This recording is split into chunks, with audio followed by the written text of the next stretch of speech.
O Jornal da Cultura está começando e traz os seguintes destaques. Vice-presidente Hamilton Mourão contraria Jair Bolsonaro e diz que o governo vai sim comprar doses da vacina chinesa Coronavac. E presidente afirma que a decisão final é dele.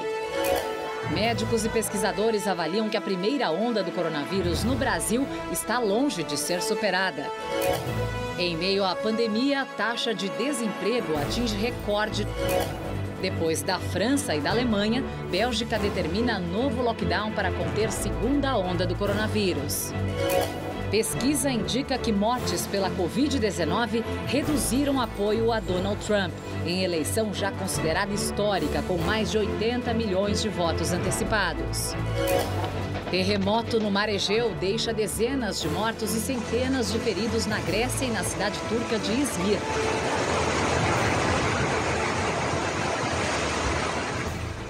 Olá, boa noite.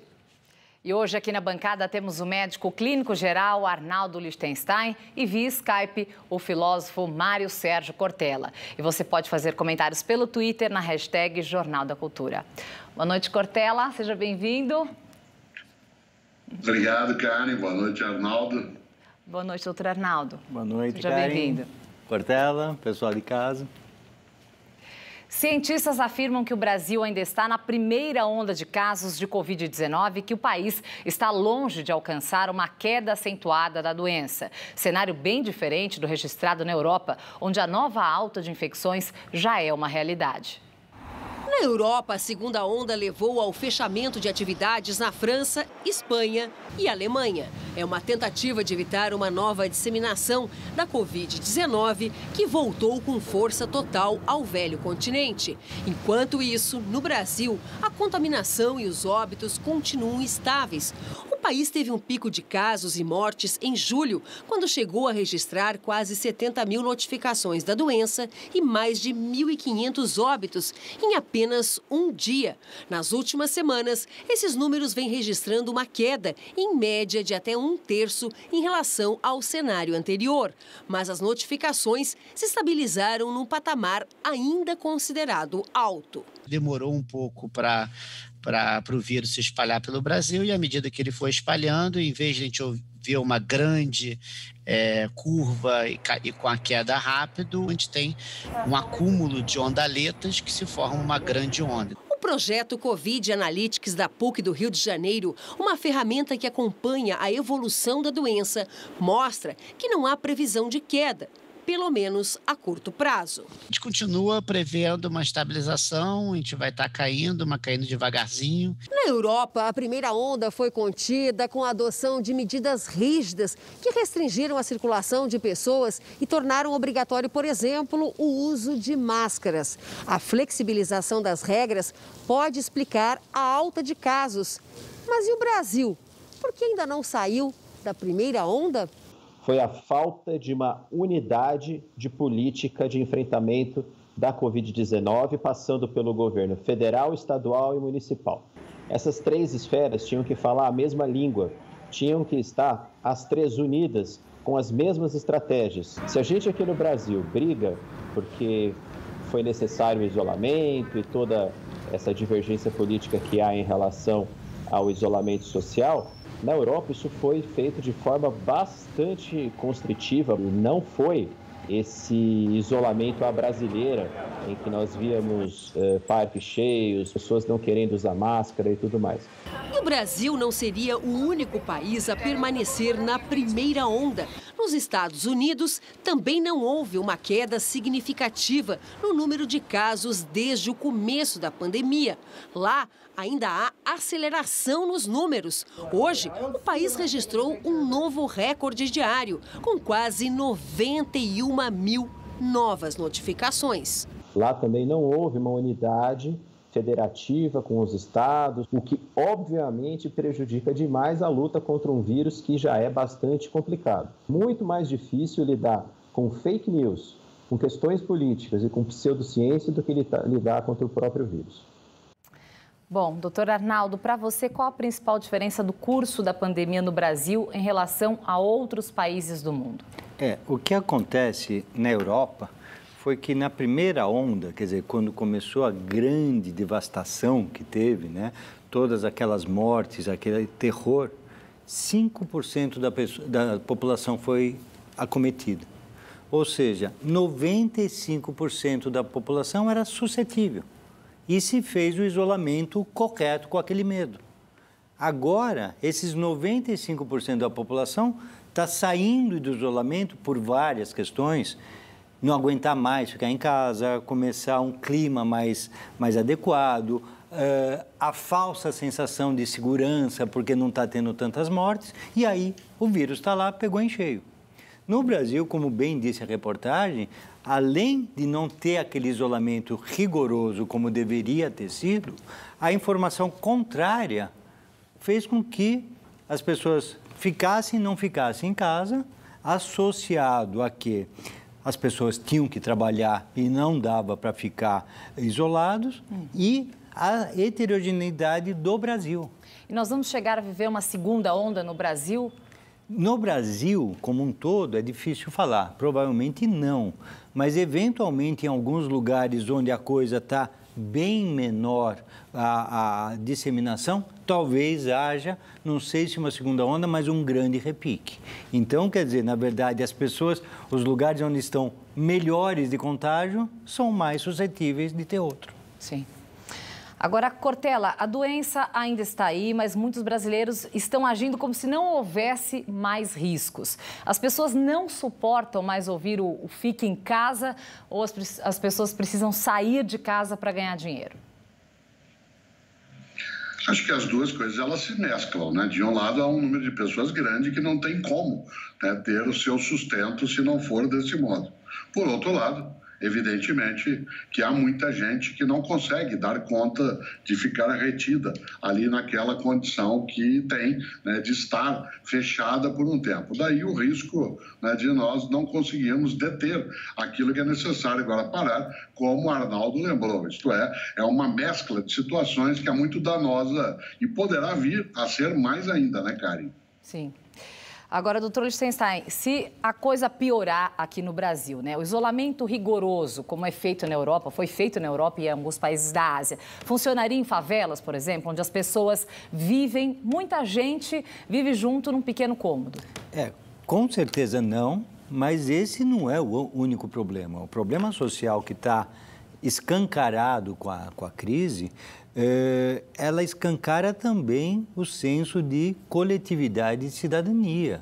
Quando você vê jovens no Leblon, nos bares, aqui em São Paulo, na Rua Peixoto Gomide, o pessoal agora, o feriado só não vai estar lotado por causa do tempo. Então, não é uma questão de sobrevivência, de condições econômicas e sociais, é questão de negacionismo do vírus ou de não estar nem aí para o problema. E sem atingir a meta da campanha nacional, vários estados prorrogaram a vacinação contra a poliomielite. Mais de 6 milhões de crianças ainda precisam ser imunizadas contra a poliomielite, segundo o Ministério da Saúde. O número representa 56% do público-alvo. Por isso, estados como São Paulo, Minas, Rio, Goiás e o Distrito Federal decidiram prorrogar a campanha de vacinação até pelo menos o meio do mês que vem. A vacina é a única forma de prevenção à poliomielite, doença que causa paralisia infantil. O Brasil não tem a circulação da polio desde 1994. Para manter essa realidade, é necessário que as taxas de vacinação alcancem as metas do governo federal. Diversas cidades do país não tiveram vacinação nesta sexta-feira. A data é considerada ponto facultativo por conta do Dia do Servidor Público. Doutor Arnaldo, por que as pessoas estão deixando de tomar vacinas tão importantes? Por descaso, por desinformação? Tem aí, isso pode ser uma coisa terrível. Quer dizer, a poliomielite está quase erradicada do mundo. A varíola foi erradicada por causa de vacina. Mas ainda existem rincões no Afeganistão, Paquistão, Nigéria, que ainda tem vírus que, eventualmente, pegando populações não vacinadas, pode voltar essa tragédia. Então, uma das coisas que faz não vacinar é o descrédito da vacinação, o que é absurdo. A segunda coisa é a sensação de segurança. porque as pessoas não veem poliomielite há muitos anos. Então, os pais jovens não sabem o que é o filho paraplégico. Eu tive a infelicidade de ver, durante minha graduação, há milênios atrás, pessoas na ortopedia, naqueles pulmões de aço, paralisia de diafragma, vivendo dentro de um pulmão de aço, de uma cabine de aço. Quer dizer, é uma tragédia na história da humanidade. E a tragédia com o heroísmo da humanidade, a criação de vacina. Ou seja, falta saber que existe a doença, falta conscientização das pessoas e falta propaganda dos governantes. É aí que eu quero chegar. Cortella, adianta prorrogar o prazo da vacina, como nós vimos, sem fazer uma divulgação massiva de qualidade? Não falta mais empenho do poder público em divulgar essas campanhas de vacinação? Cara, e nesse momento são tantas encrencas simultâneas que cabe ao poder público persistir no prazo de vacinação. Claro que a campanha ela ajudaria, mas nem se ouviria tanto, né, com a dimensão que é necessária. Por outro lado, né, um pouco daquilo que nós temos hoje é um excesso de informação desencontrada. Até alguns anos a gente não tinha tanta difusão, né, tão aberta da informação. Você está vendo? A gente não tinha tantas fontes, mas havia uma confiabilidade maior naquilo que era o processo vacinal. Agora, se gerou esse tipo de debate, que em grande medida está apoiado mais em opinião do que em fundamento científico, e essa perturbação, sim, gera confusão. Por isso, cabe ao poder persistir, porque mais uma intensidade de campanha, acho que agora, cara, nem daria tempo, né, pelo modo como as coisas estão dentro do burburinho, né, de demandas que a gente tem nesse momento. Pois é. E a Justiça Eleitoral mostrou que está atenta às doações irregulares recebidas por candidatos a prefeitos e vereadores nas eleições deste ano. Uma força-tarefa descobriu milhares de operações ilegais, inclusive de pessoas que já morreram. Os desvios chegam perto de 25 milhões de reais.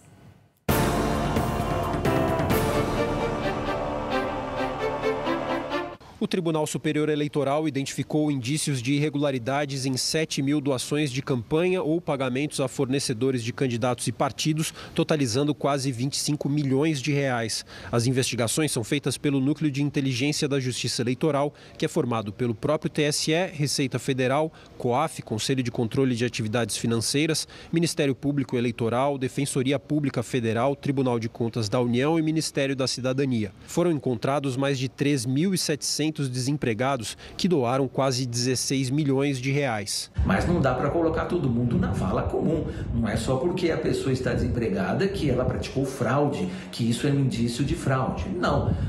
Os números que chamarem a atenção devem ser devidamente investigados. Agora, é positivo que a Justiça Eleitoral esteja preparada para fazer esse tipo de investigação. A Força Tarefa também encontrou trabalhadores com renda incompatível que doaram 6 milhões e 400 mil reais. Os supostos fraudadores também teriam usado documentos de 5 pessoas mortas para as doações. 775 fornecedoras não apresentaram registro de atividade comercial ou cadastro na Receita Federal e receberam mais de 1 milhão de reais por serviços prestados a campanhas.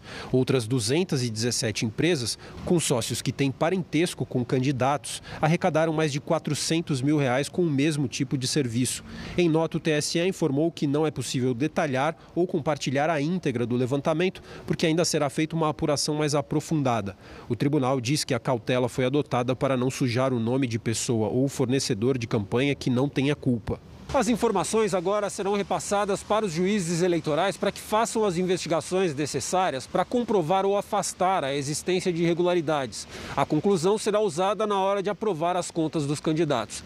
Caso alguma fraude seja verificada, a candidatura poderá ser cassada. A velocidade é certamente um atributo super importante no sentido de conseguir monitorar e fazer a punição adequada, evitando fraudes e garantindo a expressão de uma eleição livre, justa e competitiva, como deve ser nas democracias. Bom, Cortella, depois dessa varredura e das fraudes apuradas, a gente pode acreditar que todos os envolvidos vão ser punidos? Tem como dar conta dessa demanda em tão pouco tempo? A gente espera, né? Afinal de contas, o que a gente nota é que, para usar um antigo ditado, alguns lobos perdem o pelo, mas não perdem o vício. Isto é, mal se obtém uma legislação que organiza melhor a capacidade de cercear o desvio, né? A patifaria, né? O drible, a mentira, já alguns procuram encontrar aí outros caminhos que são ilícitos. Nessa hora, se com esse conjunto todo, né, de órgãos da defesa pública, de estruturas da nossa democracia, não se conseguir que haja um resultado efetivo, é porque, de fato, aquilo que é a patifaria, ela tem mais vigor até do que a nossa capacidade punitiva. Por isso, não pode ser, senão acaba desmoralizando, né, Karen? Pois é. Agora, doutor Arnaldo, fraude em eleição não é novidade, mas uma pandemia em tempos de eleição, sim. O vírus pode interferir nessas eleições? Muita gente pode deixar de votar por medo? Alguns cuidados tem que ter. Quer dizer, nós temos vantagens, por exemplo, nos Estados Unidos, que a gente tem muito mais sessões eleitorais. Veja a fila que está acontecendo nos Estados Unidos. E isso lá nos Estados Unidos pode disseminar, sim. Aqui a gente tem que ter alguns cuidados. Esse é um cuidado. Cada um leve a sua caneta, porque você pegar a caneta um do outro, você não vai ter tempo de higienizar. Então, junto com seu santinho, junto com sua cola, leve sua caneta. Vá em horários que tem pouca aglomeração. E os idosos podem chegar mais cedo. Pode chegar, né? Mas não é exclusivo. Esse é o problema. É preferencial e não exclusivo. Então, quer dizer, chegar e se tiver muita gente, talvez seja voltar depois, né? Na entrada da sessão eleitoral é um grande problema, então tem que usar a máscara o tempo todo. Talvez o fiscal mesário peça para tirar a máscara. Tire e coloque imediatamente. E lave a mão, sim, depois de votar na urna. Claro. Essas são as recomendações. E você vai ver a seguir? Taxa de desemprego bate recorde.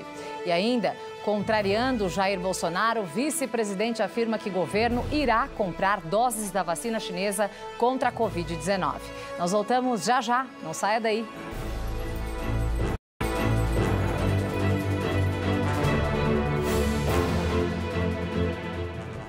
A Anvisa, Agência Nacional de Vigilância Sanitária, recebeu o pedido para avaliação de documentos da vacina contra a Covid-19 russa, a Sputnik V. E hoje, contrariando o presidente Jair Bolsonaro, o vice-presidente Hamilton Mourão afirmou que o governo federal vai comprar o imunizante contra o vírus desenvolvido pela farmacêutica chinesa Sinovac em parceria com o Instituto Butantan. A declaração do vice-presidente Hamilton Mourão foi dada em entrevista à revista Veja. Segundo Mourão, se for comprovada a eficácia da Coronavac, vacina produzida pela chinesa Sinovac e o Instituto Butantan, o governo federal comprará as doses. O vice-presidente ainda afirmou que as últimas declarações do presidente Jair Bolsonaro sobre não comprar o imunizante tratam-se de uma briga política com o governador de São Paulo, João Dória. Depois, ao portal R7, Bolsonaro rebateu a fala de Mourão sobre a compra da vacina e disse: a caneta BIC é minha. Mais cedo, em frente ao Palácio da Alvorada, o presidente voltou a atacar Dória e afirmou que a pandemia no país está acabando. Tem um governador lá um tanto quanto autoritário, né? Que até dá vacina na marra na galera, né? Está acabando a pandemia, eu acho que ele quer vacinar o pessoal na marra rapidinho, porque vai acabar. Daí ele fala, acabou por causa da minha vacina. O Instituto Butantan fretou 6 aviões para transportar a matéria-prima que será usada na produção de 40 milhões de doses da Coronavac. A importação foi autorizada pela Anvisa, Agência de Vigilância Sanitária. O Butantan aguarda a autorização da China para trazer os insumos ao Brasil. Outra parte do material virá em 3 aviões de carreira. E a Anvisa recebeu um pedido para avaliar documentos da vacina russa Sputnik V. O imunizante foi o primeiro registrado no mundo, mas a agência ressaltou que, por enquanto, não se trata de pedido para autorização de testes clínicos e nem de registro do imunizante. Na Argentina, as fronteiras foram reabertas hoje para as nações vizinhas como o Brasil, mas com algumas restrições. A chegada no país, por exemplo, precisa ser pelo aeroporto Ezeiza, em Buenos Aires. E os turistas deverão apresentar um teste PCR negativo, feito até 72 horas da partida. As fronteiras estavam fechadas desde o final de março. A Argentina registra mais de 1 milhão de casos da doença e 30 mil vítimas. Na Europa, a economia da zona do euro registrou crescimento recorde de 12,7% no terceiro trimestre, na comparação com o período anterior. No entanto, a recuperação econômica é ameaçada pela segunda onda de infecções. Hoje, na França, começou em todo o país o novo lockdown para conter o avanço da doença. O bloqueio vai até dezembro. E a Bélgica também vai ter lockdown a partir de segunda-feira. O primeiro-ministro Alexander De Croo afirmou que o país está em uma emergência de saúde. A Bélgica é o país europeu mais afetado pela segunda onda do vírus. Só ontem foram mais de 21 mil novos casos. Já em Taiwan, o governo anunciou 200 dias sem transmissão local. O país registrou ontem uma infecção importada das Filipinas. Desde o início da pandemia, apenas 7 pessoas morreram em Taiwan. A ilha é apontada como um exemplo de sucesso no combate à doença. Bom, Cortella, é cada vez mais frequente ver um membro importante da equipe do governo federal entrar em contradição ou desmentir o presidente Bolsonaro, como fez hoje o vice Hamilton Mourão. Está faltando poder de liderança do presidente Jair Bolsonaro? Olha, minha preocupação mais forte é que, para usar de novo uma frase antiga, na briga do mar com o Rochedo, é o marisco que apanha. Quando o Rochedo e o mar estão brigando, o marisco é que sofre. E, no caso, o marisco é a população, que acaba sendo vitimada não só por aquilo que está à volta como ameaçador, como a dificuldade econômica, o vírus, o risco em relação às condições de escolarização, mas também um desencontro contínuo de percepções. Nenhuma pessoa pode ter uma atitude que não seja responsável na hora que vai lidar com uma orientação geral. Ora, se imagina que quem esteja eleito para uma atividade na gestão da República seja capaz de fazê-lo de modo ordenado, de modo perfilado, de modo estruturado, de maneira que não se produza uma dissonância, um ruído na comunicação que gera uma forma muito, muito ruim de relação com a própria população. Por isso, de novo, o marisco está apanhando na briga do mar com o Rochedo. E, doutor Arnaldo, essa briga política admitida por Mourão pode prejudicar o combate à pandemia e atrasar a vacinação de alguma forma aqui no Brasil? Eu acho que o vice-presidente Mourão está usando uma frase que eu usei alguns meses atrás, para não ignorar o vírus, ignorar o ignorante. Talvez seja um bom senso no governo, mas sem dúvida que isso vai atrapalhar.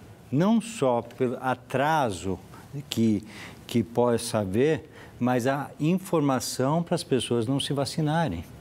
Essa mensagem é a fatal. E o preconceito também com a nacionalidade da vacina também? Eu acho que isso até se contorna quando se vir que tudo é produzido na China. Quer dizer, a vacina de Oxford é produzida na China, mas contra a ideia da vacina, que é letal, literalmente. E isso que precisa ser revertido. Revertido nas pessoas que ignoram a ciência, nas pessoas que não veem o perigo, nas pessoas naturalistas que preferem a imunidade natural do que artificial, nas pessoas que acreditam ainda que a vacina pode causar autismo e coisas do tipo, ou seja, pessoas totalmente desinformadas e negacionistas de qualquer evidência. Por isso que eu insisto que precisamos alertar para a verdade, e a verdade tem que ser baseada na ciência. E isso nós temos a resposta. Muitas vezes a ciência não tem a resposta como muitas coisas desse vírus, mas que a vacina é útil, por exemplo, para a poliomielite, não há mais dúvida, e só metade das pessoas se vacinaram. Quando houver autorização para a vacina, ou seja, depois dos testes, depois da aprovação da Anvisa, a campanha tem que ser feita. Com resultados negativos históricos no mercado de trabalho, a taxa de desemprego bateu recorde no trimestre encerrado em agosto, nos cálculos do IBGE. Com a flexibilização do isolamento social, muita gente voltou a buscar uma oportunidade e isso ajudou a engrossar o total de desempregados, que no período de junho a agosto beirou os 14 milhões de pessoas. O mercado eliminou em um ano 12 milhões de postos de trabalho e a população empregada não chega a 82 milhões, o nível mais baixo da história da pesquisa iniciada em 2012. Tudo isso contribuiu para que a taxa de desemprego ultrapassasse a casa dos 14% pela primeira vez nesse levantamento do IBGE. A taxa de subutilização, que além dos desempregados, inclui quem parou de procurar, mas gostaria de ter uma atividade, e aqueles que querem trabalhar por mais tempo, ficou acima dos 30%, o que equivale a mais de 33 milhões de brasileiros. Ambos são recordes. Os desalentados, aqueles que desistiram de vez de ter trabalho, atingiu quase 6 milhões de pessoas. Outra marca histórica. E o número de empregados domésticos foi o menor da série. Mesmo em plena pandemia, algumas empresas mantêm o foco no bem-estar dos funcionários. Há casos, inclusive, de companhias que criaram gerências e diretorias para olhar especificamente para a satisfação e a felicidade das equipes. No início do ano, esta multinacional implementou uma gerência de RH para a área de bem-estar. O desafio? Buscar o equilíbrio mental e físico das equipes. A gente reúne atividades como aula de dança, personal, aula de yoga, aula kids com oficinas de arte, oficinas de esporte. A gente traz profissionais como psicólogos para falar sobre ansiedade, gerenciamento de estresse, conflitos familiares. A gente faz um café virtual, trazendo convidados externos ou internos com histórias bem inspiradoras para ajudar as pessoas a passarem por esse momento. E o resultado é muito positivo. O Gustavo que o diga. Então, família, amigos, enfim, podem participar dos programas oferecidos pela empresa. E isso reflete na felicidade do dia a dia, na vontade de fazer boas entregas para a companhia. Com o isolamento social e todos os transtornos que a pandemia do novo coronavírus traz à vida, o que era uma tendência virou urgência. Muitas empresas se viram diante da necessidade de zelar não só pela saúde, mas pela felicidade dos funcionários. Quando falamos no gestor executivo de felicidade, não é sobre fazer festas e celebrações, embora isso seja muito bacana e tenha que acontecer.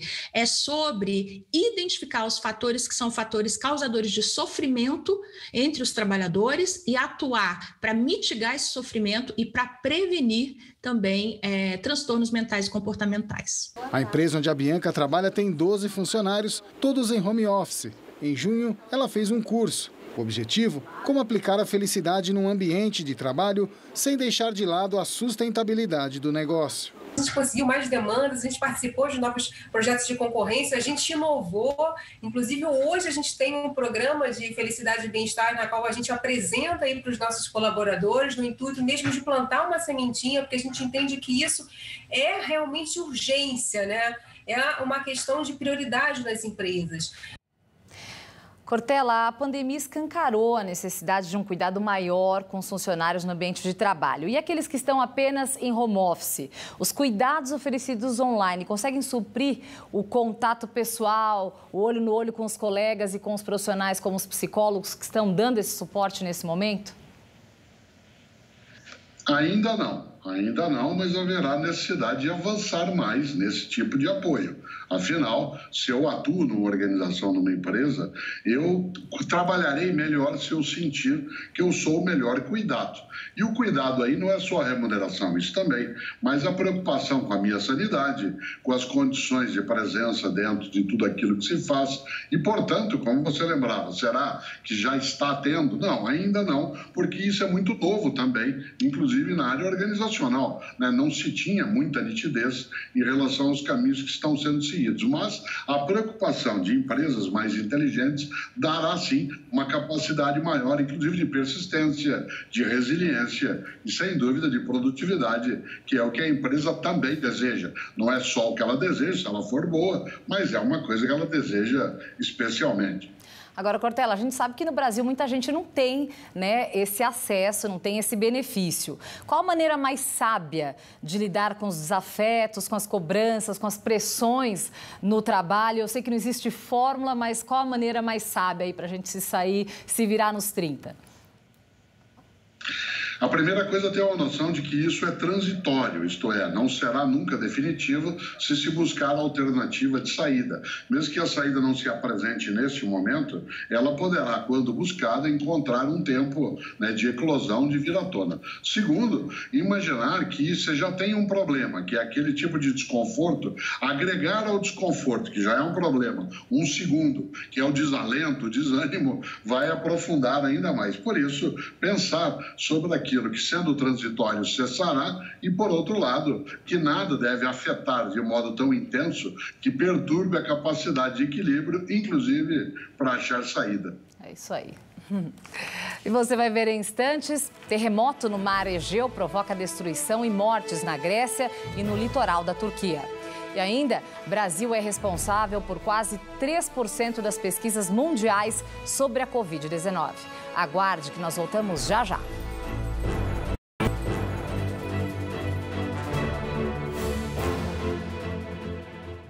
O retorno à rotina depois de um longo período de quarentena por conta da pandemia pode causar problemas em muita gente. Esse fenômeno, que envolve o receio de sair de casa, é conhecido como Síndrome da Cabana.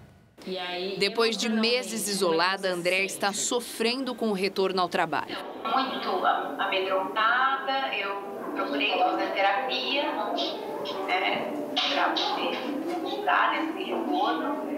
Voltar à rotina depois de um longo período de confinamento pode causar o que os psicólogos chamam de síndrome da cabana.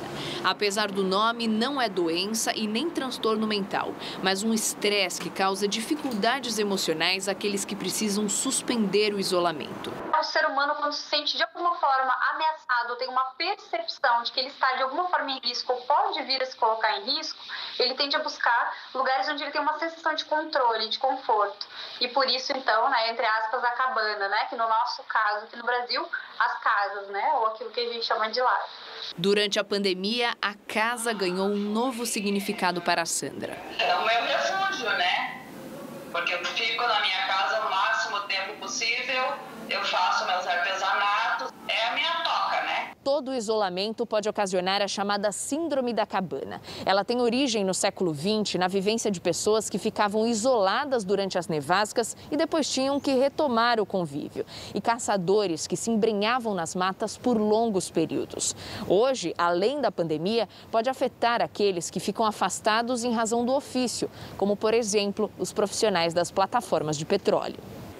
Todos devem ficar atentos a sinais como ansiedade, medo e até pânico. Outros sintomas da síndrome da cabana podem ser taquicardia, suor em excesso, insônia, perda de apetite e compulsão alimentar. Muitas vezes uma sessão única, às vezes 2 a 4 sessões já são suficientes para essa pessoa de alguma forma voltar à sua rotina. O conhecimento técnico ajuda, mas muitas vezes é a rede socioafetiva que vai fazer um papel de suporte muito mais condensado, muito mais atuante. Então, isso vai ajudar muito. Doutor Arnaldo, quando é que o medo se torna uma fobia social? É fácil identificar e fazer o diagnóstico dessa síndrome? Não, nem um pouco. Quer dizer, a epidemia, ela gera essa quarta onda que eu chamo, não eu, mas muita gente chama, dos problemas psiquiátricos, tanto do confinamento, que começa a violência doméstica, abuso, depressão, e o desconfinamento, essa síndrome da cabana. Na verdade, quando as pessoas estão confinadas, elas estão isoladas do mundo por medo. Medo de que podem morrer por causa do vírus. O medo motivado ou não motivado. Quer dizer, muita gente tem um pânico, o imobilismo e não consegue sair de casa. Quando você vê forçada a sair, quer dizer, acabou o problema, o medo continua. E você imagina você sair na rua e falar, será que essa pessoa vai me contaminar? Será que eu vou mexer? Quer dizer, isso pode causar um imobilismo, um pavor, que geralmente é uma ansiedade. Sim. Ansiedade com ataque cardíaco, sudorese, pode desencadear uma síndrome do pânico, mas pode causar coisas muito mais profundas. Sim. Então, quer dizer, o limite é o sofrimento. Então, esse medo, quando causa o sofrimento, é hora de procurar ajuda. Cortella, a gente pode dizer que o medo de sair de casa é uma sequela da ansiedade? Que diferença existe entre ansiedade normal e essa síndrome? Olha, a ansiedade é uma forma de preparação para algumas coisas. Ela nos auxilia em várias situações a ficarmos prontos para enfrentar algo. Mas quando a ansiedade ela se torna exagerada, quando ela fica hiperdimensionada, ela perturba a capacidade de ação, de reação, de convivência.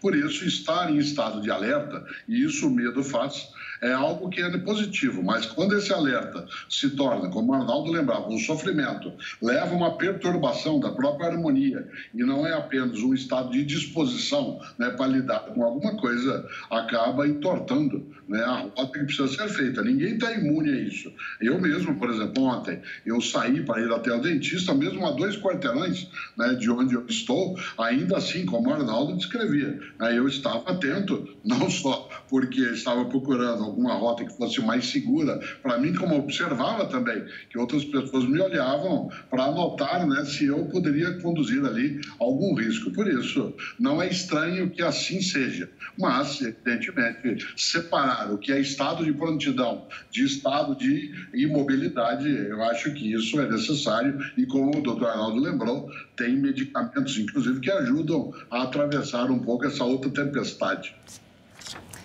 E o Brasil é destaque na produção de pesquisas e artigos científicos durante a pandemia de Covid-19. O país foi responsável por quase 3% de toda a produção mundial e ficou à frente de países como Holanda, Suíça e Japão. A Universidade de São Paulo está entre as 20 instituições que mais publicaram no mundo. A ciência brasileira ganhou destaque na luta contra o novo coronavírus. Em cada pesquisa, a tentativa de salvar vidas.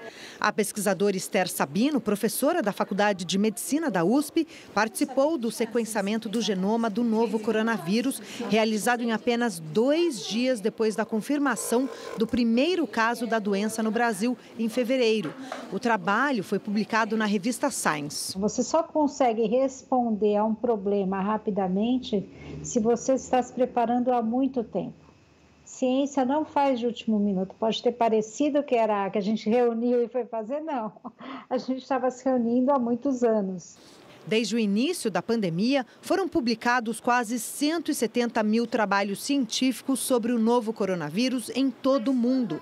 Mais de 4 mil são brasileiros, mais de 2% de toda a produção mundial. O resultado coloca o país na 11ª posição em número de publicações sobre a doença, à frente de países como Holanda, Suíça e Japão. Entre as instituições brasileiras, a Universidade de São Paulo foi a que mais contribuiu até agora. Com 729 artigos, a instituição representa 18,5% de toda a produção nacional. É o centro de pesquisa com o maior número de publicações no Brasil e o 16º em todo o mundo. O Departamento de Patologia da USP foi um dos primeiros do mundo a fazer autópsias de pessoas contaminadas pelo novo coronavírus e o pioneiro em identificar a trombose de vasos pulmonares causada pela Covid-19. Por essa e outras pesquisas, o professor Paulo Saldiva foi um dos autores mais citados em publicações científicas. Nós montamos, através de técnicas de autópsia minimamente invasiva, formas de você estudar para onde o vírus vai, como é que as crianças morrem, a trombose, acho que a gente teve uma história, a história da doença trombosante, e a disseminação sistêmica. E a Universidade Pública Brasileira soube responder à altura, dá uma sensação que a gente conseguiu, na medida das nossas limitações, cumprir com a nossa obrigação. O destaque do Brasil na produção mundial de publicações científicas sobre o novo coronavírus mostra o potencial da ciência no país. O setor vive um momento de crise, com cortes de verbas que podem paralisar pesquisas importantes no curto prazo e prejudicar a produção científica brasileira, que vem crescendo nas últimas décadas. Lamentavelmente, a ciência é sempre vista como sendo uma despesa. E no momento que você tem, e todo mundo sabe a crise econômica que estamos, existe sempre aquela tentativa de você entrar nos fundos da pesquisa. A ciência nunca vai ser gasto, ela vai ser investimento. Doutor Arnaldo, o novo coronavírus, a gente viu, sacudiu literalmente a comunidade científica. A pesquisa no Brasil, será que pode sair mais fortalecida dessa pandemia? A ciência vai sair fortalecida e trabalhos como da querida Esther, amiga minha de turma, e o professor Saldiva colocam em destaque o Brasil como tem que ser, porque essas cabeças brilhariam em qualquer lugar do mundo, com certeza. A produção brasileira médica, ela é responsável por 2,5% mundial já há alguns anos. Na epidemia também. Só que o que mudou foram a qualidade dos trabalhos, que ficaram com impacto maior. E tudo isso graças a empresas de fomento tipo a FAPESP, que esteve na corda bamba e ainda está. Então, peço para nossos governantes para que usem esse exemplo e vejam esse exemplo de como a ciência pode colocar o Brasil em destaque mundial. Cabeças temos, precisamos um pouco mais de estímulo. Agora, Cortella, você acredita nessa possibilidade de mais investimentos nessa área, num cenário pós-pandemia? Esse esforço vai ser reconhecido? Se o conjunto da sociedade fizer um esforço e fizer a exigência nessa direção, sem dúvida, né? Porque quando a gente vê os resultados, que você agora indica e o doutor Arnaldo comenta, é quase uma persistência heróica por parte das universidades e fundações como a Fiocruz, que com recursos que são muito limitados e que vêm sendo limitados, e há alguns esforços, inclusive, para restringir ainda mais a capacidade, né, de hidratação da pesquisa científica, é muito especial que nós sejamos capazes, não aguardando que governos façam isso como sendo uma liberalidade, mas ao contrário, como uma exigência da sociedade, junto aos parlamentares, junto aos tribunais, para que isso aconteça, porque só assim nós vamos ter a alternativa para uma vida com muito maior proteção, muito maior condição, não há outro caminho. E você vai ver a seguir, obra lendária de historiador alemão em exposição em Berlim. E ainda, mais de 80 milhões de americanos já votaram antecipadamente nas eleições presidenciais. Nós voltamos em instantes, não saia daí.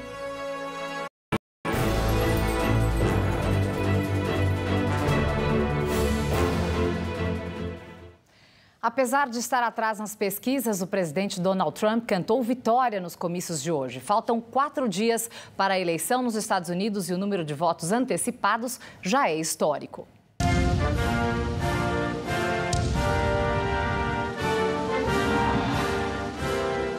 85 milhões de eleitores já entregaram seus votos pelo correio ou presencialmente. O recorde aponta para uma grande presença na votação de terça-feira. 240 milhões de americanos estão aptos para votar.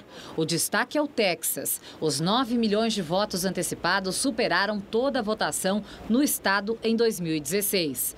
Este é um reduto tradicional republicano, mas as pesquisas desta vez mostram um empate técnico entre os dois candidatos à Casa Branca. Uma vitória no segundo maior colégio eleitoral garante 38 delegados. Em busca da reeleição, Donald Trump embarcou para uma maratona. A campanha vai passar por 3 estados até o dia da eleição.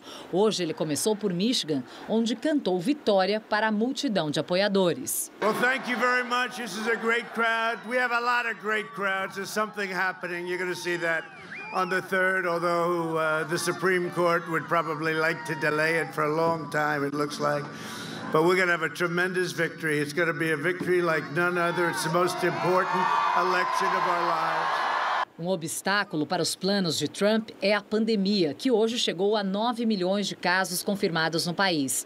Um estudo divulgado pela revista Science aponta que o republicano perde votos nos estados mais afetados pela doença.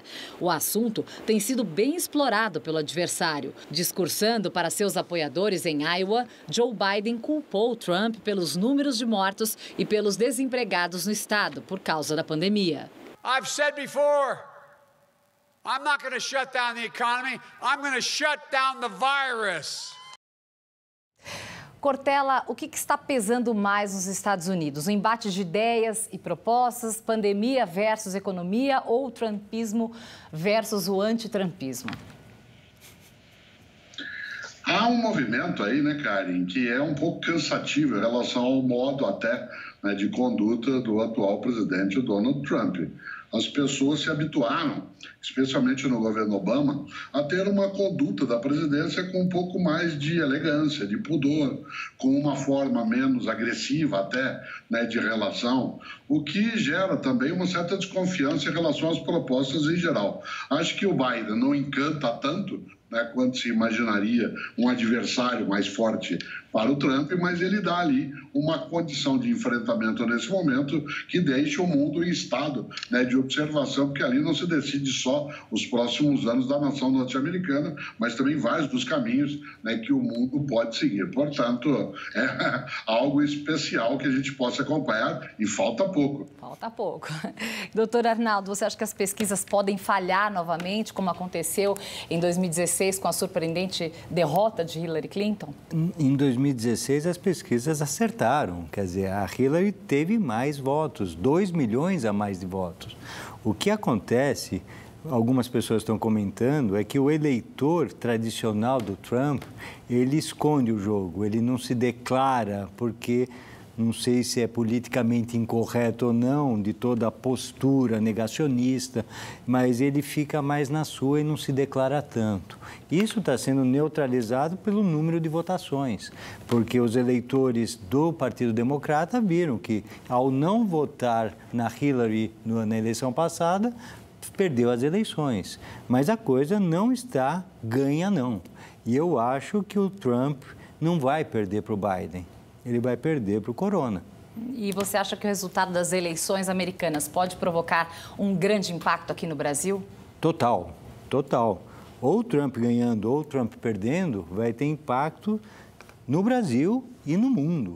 E no mundo, quer dizer, a disputa com a China vai ser cada vez maior, principalmente pelo 5G, e o Brasil está envolvido diretamente nisso, e a continuidade, o fortalecimento ou enfraquecimento do nosso presidente vai estar diretamente relacionado com Trump. Se Trump perde, Bolsonaro fica isolado no mundo. Se Trump ganha, continua esse apoio do Bolsonaro para o Trump, mas não tem a vice-versa. Uma obra que se tornou uma lenda para estudiosos volta a ser vista no original depois de quase um século, o Atlas de Imagem Minimozine, do historiador da arte alemão Aby Warburg. Muitas das imagens desapareceram durante o nazismo, mas foram recuperadas pelos curadores. A exposição pode ser vista em Berlim até domingo, como mostra a correspondente da Deutsche Welle, Cristiane Ramalho, nossa parceira na Alemanha. O historiador da arte, Aby Warburg, mergulhou em mais de 3.000 anos de história para criar o seu Atlas de Imagens Mnemosine, um nome que remete à deusa grega da memória. A obra original foi vista pela última vez há mais de 90 anos, mas isso não impediu que ela servisse de referência para estudiosos do mundo inteiro. A exposição em Berlim traz quase 1.000 imagens organizadas em 63 grandes painéis. São fotos de mapas, figuras mitológicas, objetos, recortes de jornais, anúncios e obras de arte, que à primeira vista não parecem ter qualquer relação entre si. Nesse painel, imagens dos 12 signos astrológicos que remetem à crença no poder das estrelas, numa referência à Idade Média. No centro, o Homem Vitruviano, de Leonardo da Vinci, já na Renascença, onde a ciência prevalece e o homem passa a ser a medida do universo.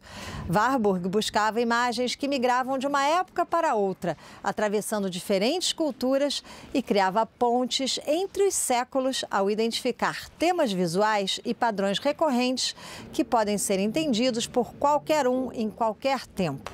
Quase um século atrás, o historiador da arte e iconologista alemão já pensava de forma digital, hiperconectada. Sehen, wie Totalen von Bildern benutzt hat und dann, als hätte hineingezoomt mit dem Finger, wie auf einem Tablet, nimmt Vergrößerungen von Details, so bestimmte visuelle Verbindungen noch deutlicher zu machen. Nascido em Hamburgo, de origem judia, numa rica família de banqueiros, Warburg morreu em 1929, deixando o Atlas inacabado. A obra foi salva da perseguição nazista e abrigada posteriormente no Instituto Warburg, transferido para Londres nos anos 30. As fotos dessa exposição vêm de lá. Hoje, seu legado é indiscutível, um projeto pioneiro que ainda serve de farol no mundo cada vez mais dominado pelas imagens. Cristiane Ramalho, correspondente da Deutsche Welle, de Berlim, para o Jornal da Cultura. E nós agradecemos a presença aqui no estúdio do médico clínico geral Arnaldo Lichtenstein e via Skype do filósofo Mário Sérgio Cortella. Cortella, muito obrigada, bom fim de semana, aproveite, até a próxima. Obrigado, abraços. Abraço. Boa noite, obrigada, doutor Arnaldo. Boa noite, obrigado, um prazer sempre. Prazer é nosso. Fique agora com o programa Repórter Eco. E nós terminamos esta edição com a belíssima versão da música Clube da Esquina 2, gravada nesta pandemia pelo pianista André Memari e pela cantora Vanessa Moreno. Muito obrigada pela companhia, um ótimo fim de semana e bom feriado.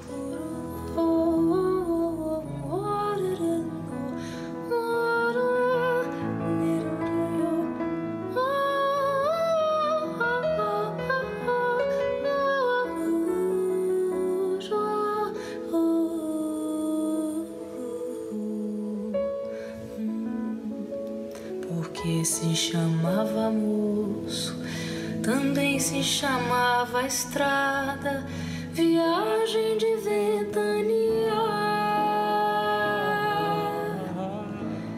Nem lembra se olhou pra trás ao primeiro passo, aço, aço, aço, aço, aço, aço. Porque se chamava homem, também se chamavam